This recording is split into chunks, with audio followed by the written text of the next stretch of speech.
Capítulo 12. A causalidade. Toda causa tem o seu efeito, todo efeito tem sua causa. Todas as coisas acontecem de acordo com a lei. O acaso é simplesmente um nome dado a uma lei, não reconhecida. Existem muitos planos de causalidade, mas nada escapa à lei. O Caibalion. O sexto grande princípio hermético, o princípio da causa e efeito, contém a verdade que a lei que domina o universo. Nada acontece por acaso. Este é simplesmente o termo para indicar a causa existente, porém não reconhecida ou percebida. Que os fenômenos são contínuos, sem interrupção ou exceção. O princípio da causa e efeito está oculto em todas as ideias científicas antigas e modernas, e foi anunciado pelos instrutores herméticos nos primitivos dias.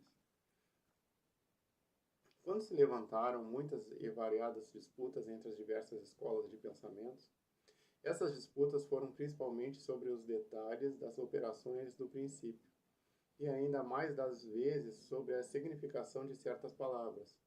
O princípio obscuro de causa e efeito foi aceito como exato praticamente por todos os pensadores de nome Ada no mundo inteiro.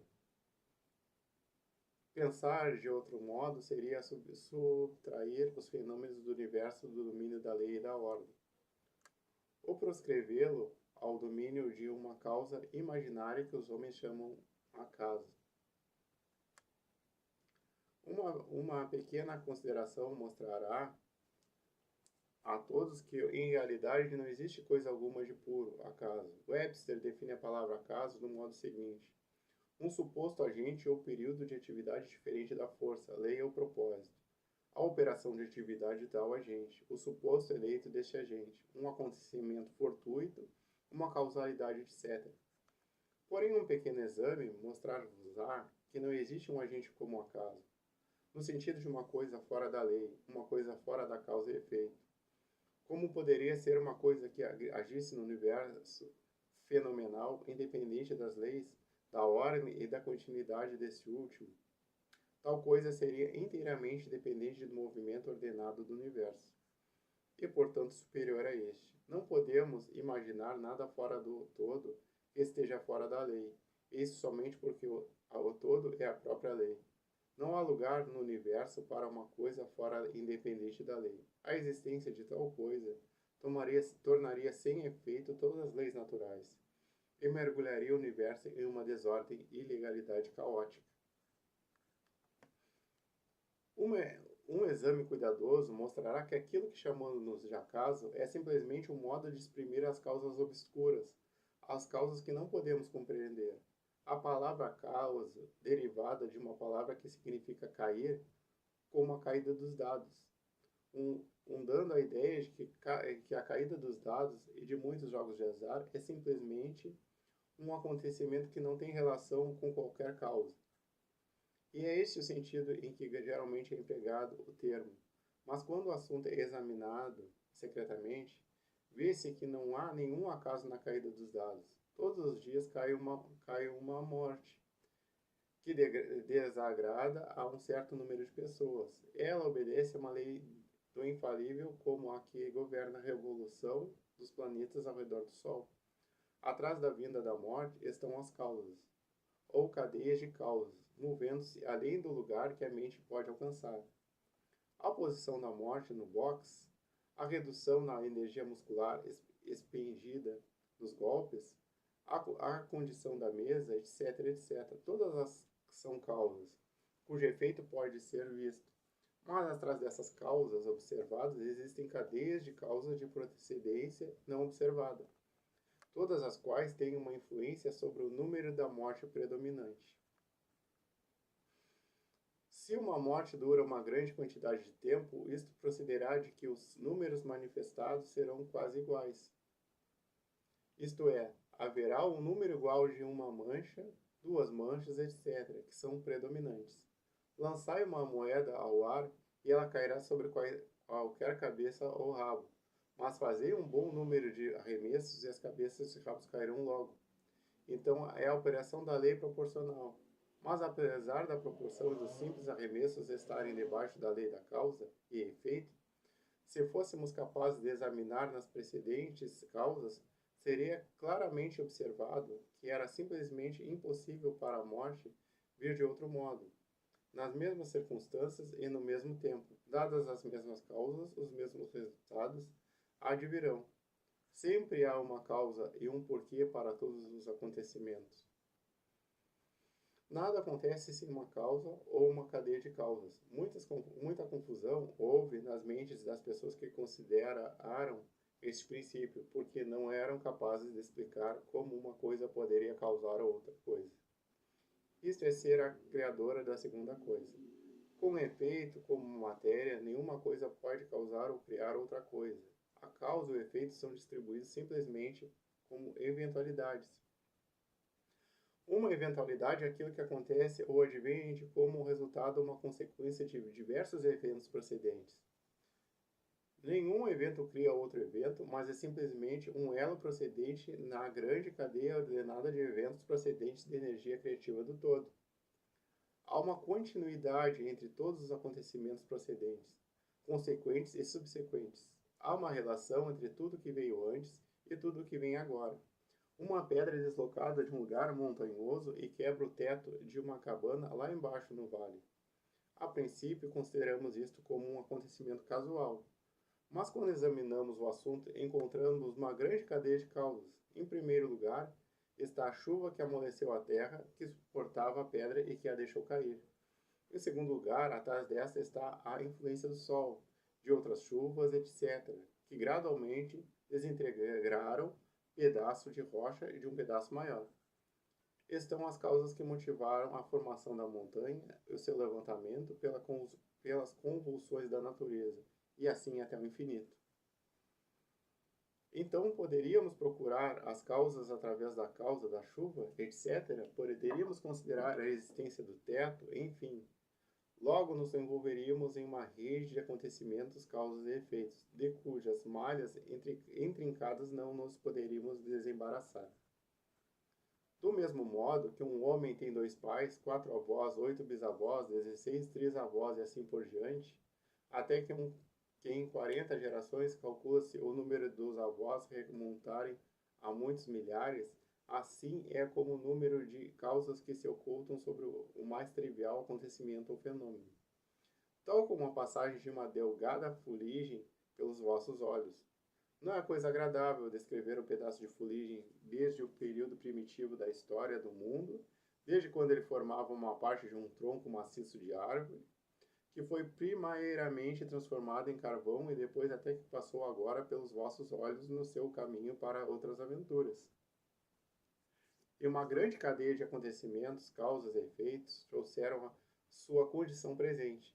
E a última é simplesmente uma cadeia dos acontecimentos que poderão produzir outros eventos, centenas de anos depois deste movimento.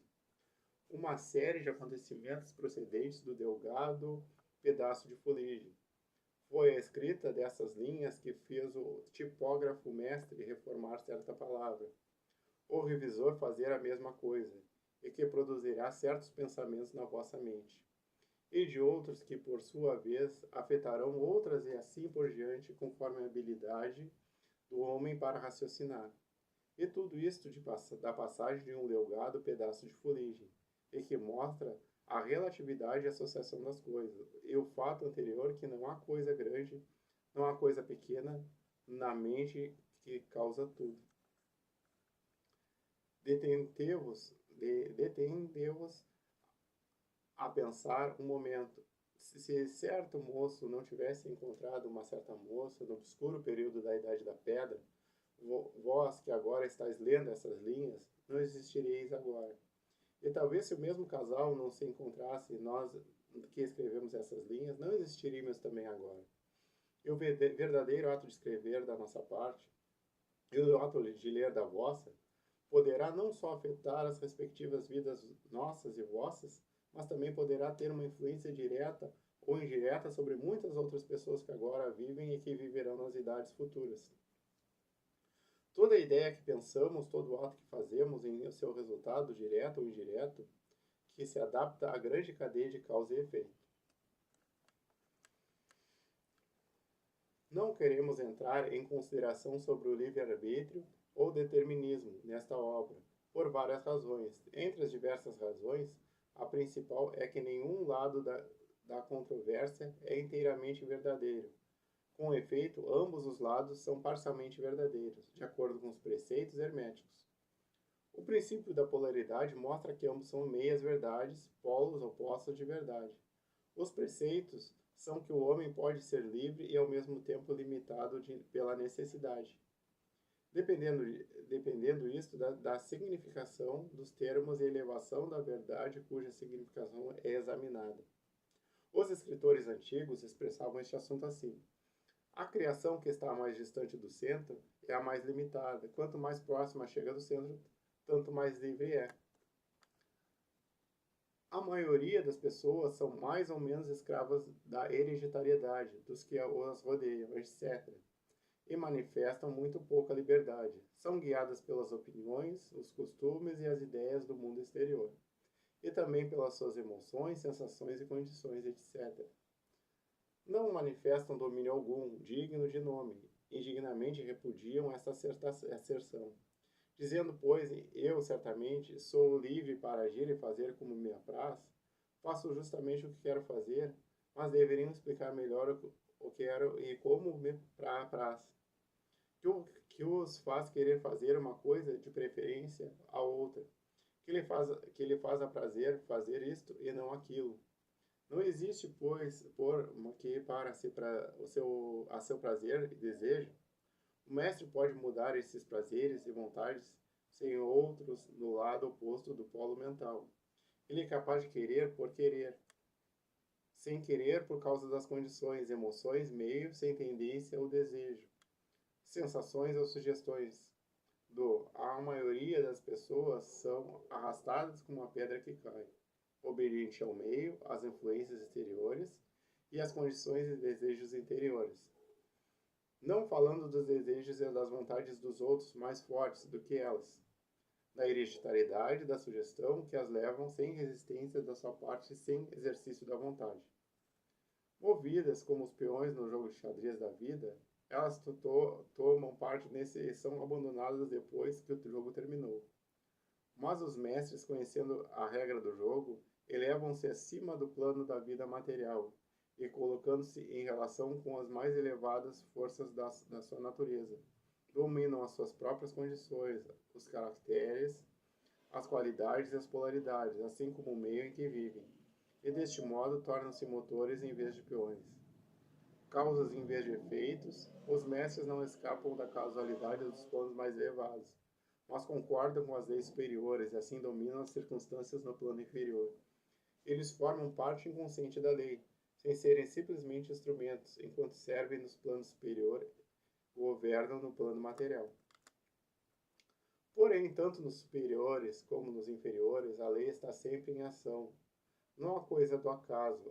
As deusas cegas foram abolidas pela razão. Agora podemos ver com os olhos esclarecidos pelo conhecimento que tudo é governado pela lei universal. O infinito número de leis é simplesmente uma manifestação da única grande lei, a lei que é o todo. É verdade, contudo, que nem mesmo um pardal fica descuidado à mente do todo. Assim como os cabelos da nossa cabeça são contados, como disseram as Escrituras. Nada há fora da lei. Nada do que acontece é contrário a ela. Contudo, não cometais o erro de supor que, por causa disso, o homem é simplesmente um cego autômato. Os preceitos herméticos ensinam que o homem pode usar a lei contra as leis, e que a vontade superior prevalece contra a inferior, até que, por fim, procure refúgio na própria lei, e olhe com desprezo as leis inferiores. Sois capaz de compreender a mais íntima significação disto?